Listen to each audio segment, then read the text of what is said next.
చూడండి ఎంత ఆశ్చర్యకరమైన మాటలు పౌలు గారు మాట్లాడుతున్నారు. అంటే భూమిలో పెట్టిన ఈ శరీరము క్షయమైపోద్దంట, నాశనమైపోద్దంట, మరలా అక్షయమైన శరీరం మనకి ఇస్తానంటున్నాడు అనమాట. ఘనహీనమైనదిగా అంటే దేనికి పనికిరానిదిగా.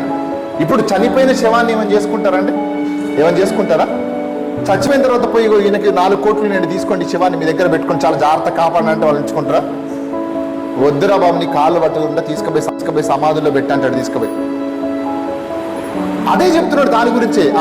ఘనహీనమైనదిగా విత్తబడి మహిమ గలదిగా లేపబడును, బలహీనమైనదిగా విత్తబడి బలమైనదిగా లేపబడును, ప్రకృతి సంబంధమైన శరీరంగా విత్తబడి అంటున్నాడు. అంటే ప్రకృతి సంబంధమైన శరీరం ఏంటిదండి? అంటే ఆదాముని తయారు చేసిన దేవుడు ప్రకృతిలో నుంచి తీసుకున్నాడు ఈ శరీరాన్ని. ఓకేనా? తీసుకొని ఆదాముని తయారు చేశాడు. అందుకనే ప్రకృతి సంబంధమైన శరీరం అనేది. ఓకేనా? ఈ శరీరము ఏమైపోద్దంటే మృతమైపోద్ది, అంటే చచ్చిపోద్ది, నాశనమైపోద్ది అని చెప్తున్నాడు.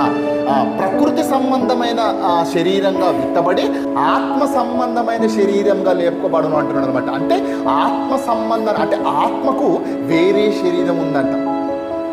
ఇప్పుడు మనలో ఉన్న ఆత్మకు ఈ ప్రకృతి సంబంధమైన శరీరం కాదంట, ఆత్మకు సంబంధించిన ఆత్మ సంబంధమైన శరీరం ఉందంట.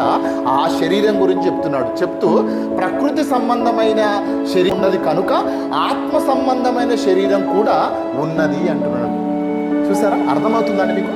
మీ గురించి చెప్పేది అర్థం చేసుకోలేకపోయినారనుకో ఇక ఎప్పటికీ అర్థం కాదు ఈ విషయం. ఎంత కీలకంగా మాట్లాడుతున్నాడు పౌలు గారు. అంటే శరీర సంబంధమైనది. ఇప్పుడు ఈ లోక సంబంధమైన శరీరం ఏదైతే ఉందో అలాగే ఆత్మ సంబంధమైన శరీరం కూడా మనకు ఉందంట.